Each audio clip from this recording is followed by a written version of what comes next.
Oh man, the markets are ripping, guys. We got a lot to break down in this video. The stock market, we're going to break down crypto, and of course, we got to break down some individual stocks. So sit back, relax, take a sip of your coffee, hit the like button, make sure to subscribe if you guys find value, of course, and don't forget to get your 10 stocks from Moomoo and your 6 stocks from Webull. All those free stocks are linked down below, and with that being said, again, cheers. Let's dive right into the video. So it's currently about 1 p.m. on the East Coast right now, and all of the indexes except for the Dow, which the Dow is slightly down 0.1%. All the other ones are green. We have the Russell up 0.9%, Nasdaq's up 1.4%, the S&P's up about 0.5%, as we have the VIX down another 2.5%, and the VIX, we'll take a look at that in a second, is getting at an interesting spot in my opinion. VIX down 2.5%, gold is down 0.5%, and gold's holding on to 1,700. Let's see what it does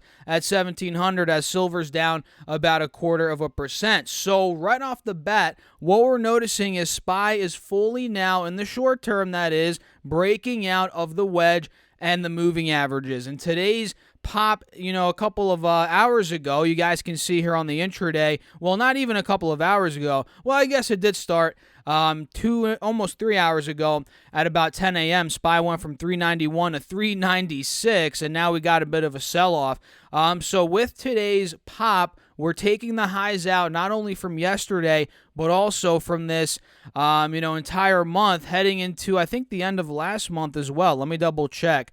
Yeah, we're taking out 395. This is a great sign. And I said before, I'll say it again, if we're able to clear 400, which we haven't done that yet, but I suspect it could happen here in the short term. From there, we could be going to 420 on SPY, right? I've been saying this like crazy, and I'm still sticking to it because the technicals still back it up. And when it comes to triple Q, big tech, NASDAQ, the tech stocks in general, they're crushing it today, hence why this is up 1.5%. And clearly, this is also taking the highs out from yesterday and from late June. If you guys take a look here on the 4-hour, the highs from late June were at about 300. Now we're at 303, and it seems like there's no resistance between us right now and 310 to 315 bucks. So there could be more upside, no doubt, based on what I'm seeing, in triple Q in the short term, right? And of course, if you guys disagree, let me know in the comments. I want to know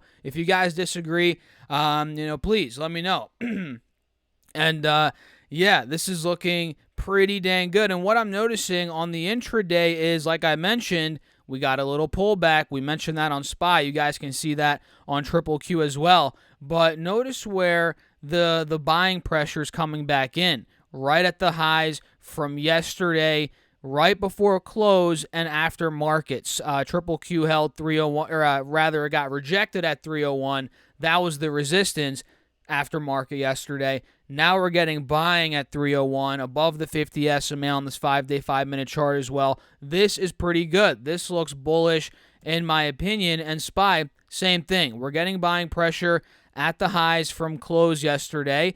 You guys can clearly see that right here. And we're getting buying pressure above the moving averages as well. So, yeah, what do you guys think? Let me know your thoughts down below in the comments. And let's go into crypto now, which crypto, it's moving, guys. Bitcoin in particular. Look at this. Right now, Bitcoin's at $23,700 per coin. And earlier in the day, I believe, when was this? Yeah, a couple hours ago, it was at 24,300, and was it even higher than that? I don't think it was necessarily higher than that in the short term. No, it wasn't, but this thing cracked 24,000, and I've been saying this on the channel like crazy. I've been pointing out this 2-hour chart, how Bitcoin was at in a channel, horizontal channel from, 19.5 as support, 19,000 resistance at about 22,000, 22.5. Now we're breaking out of that, and I think Bitcoin, especially now that it cracked 24,000, clearly has the momentum to the upside. It could keep on going. This rally, it doesn't look like it's slowing down. It could easily keep on going. 26,000, maybe 27 on the upper end of that target. And when it comes to Ethereum, let's see what we got going on here on Ethereum. Still in the mid 1500s. This thing ran up a lot a couple of days ago, if you guys remember, 17, 18, 20% green day, something like that. and it's been cooling off the past 2-ish days, 1-2 days after that meteoric rise, which makes sense. And we do have a bit of a resistance coming up on Ethereum. I've pointed this out before on the channel as well. It's right around 1650 to 1700. That's going to be, in my opinion, a sticking point in the short term, and we'll see if I'm right or if I'm wrong. Make sure to subscribe if you guys want to see, the breakdowns, the content, of course, all the follow-ups on these stocks and Bitcoin, Ethereum, and so forth. So if you guys want 6 stocks, by the way, this platform right here is Webull. If you guys want 6 free stocks with any amount deposited, that is linked right down below. Or you can simply go to stocksurfest.com/Webull and you get your free stocks. So with that being said, and by the way, you could also get 10 stocks from Moomoo. That's linked down below. And with that being said, let's talk about what's going on with some individual stocks. As expected, Coinbase is up a whopping 12%. And we called this out recently. I forget. I make so many videos, guys. I forget in what video I said what. But I think it was yesterday. I could tell you that for sure. It was yesterday where I called this out, and I mentioned how 75 could be the next point it goes in the short term. And look at where it went today, guys. This morning, it went to about, actually, wait a second. Did it almost go to 80? Holy crap. Yes, I missed that. Oh, my God, guys. $80. Yeah, that's what happened. $79 is what it hit. So it went, wait a second. Yeah, I mean, we were talking about this. It was in the mid-60s. It was yesterday when I was talking about it. Look at that, guys. Holy crap. $58 was the low from yesterday on Coinbase. It just hit 79. That is a 35% move. That's no joke. That is insane.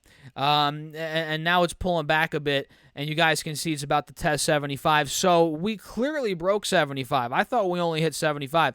I'm wrong. We hit almost 80, so we clearly broke 75, which is great in the short term because, and don't get me wrong, Coinbase is still overall in a downtrend in the grand scheme of things. But if you zoom in a little bit, we could see a little bit more upside. There are these little gaps that could fill.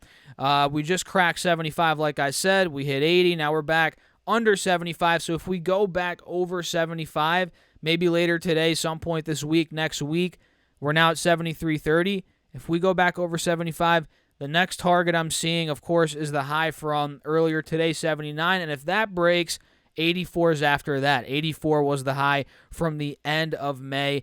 I'm thinking that's where this could be going, especially if Bitcoin and Ethereum, they hold these rallies that they're seeing now, because they're both up massively over the past, not just couple of days, but the past couple of weeks. Have you guys realized Bitcoin was 17,500, now it's at 23.5. Ethereum was at 880, now it's at 1,600 almost.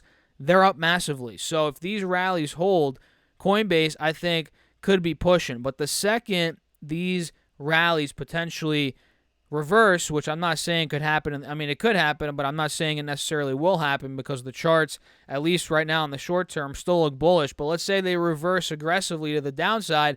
Coinbase, you guys know what's going to happen to Coinbase. We'll leave it at that. We also have other stocks like Shopify moving up today. Shopify's up 9% as I'm filming this video. And although this one's in an overall downtrend, we're slowly breaking out of some key levels here in the short term. If you guys take a look, ever since the middle of May, we've been struggling at about $40.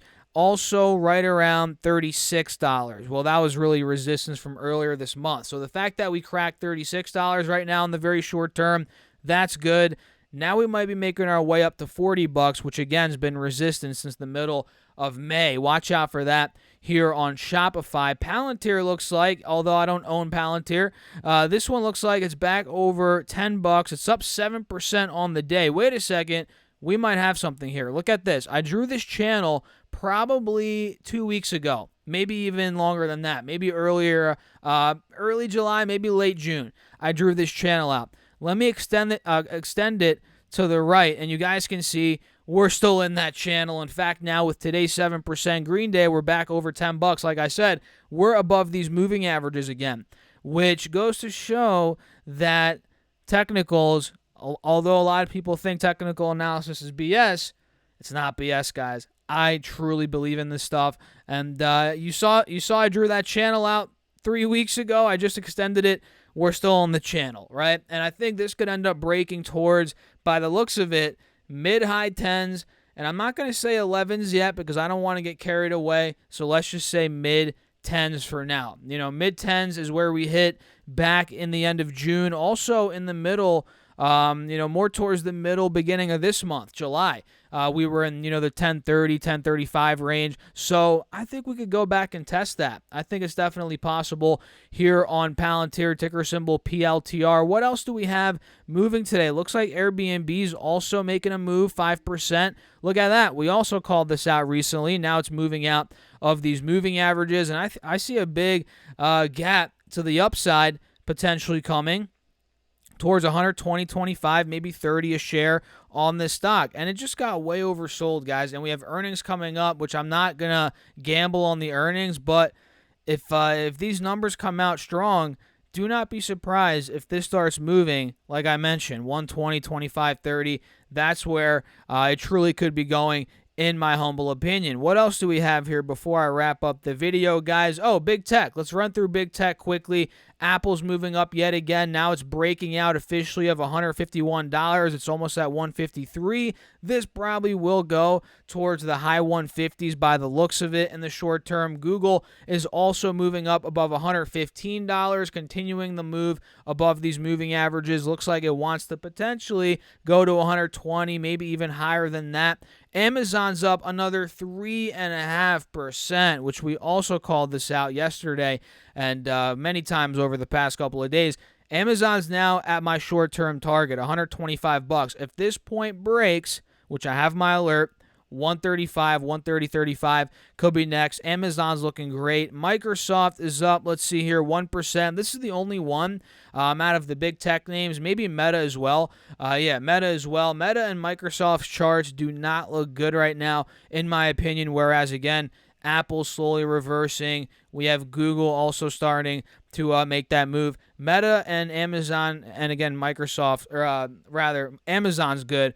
But Meta and Microsoft, their charts are not there quite yet. So with that being said, excuse me, guys, I'm going to wrap the video up. If you enjoyed it, you know what to do. Hit that like button, subscribe. That really helps me out in the YouTube algorithm. Feel free to join my Patreon as well. And do not forget to get your 10 free stocks from Moomoo with a $100 deposit. Each of those stocks could be valued all the way up to $2,500. There goes my voice again.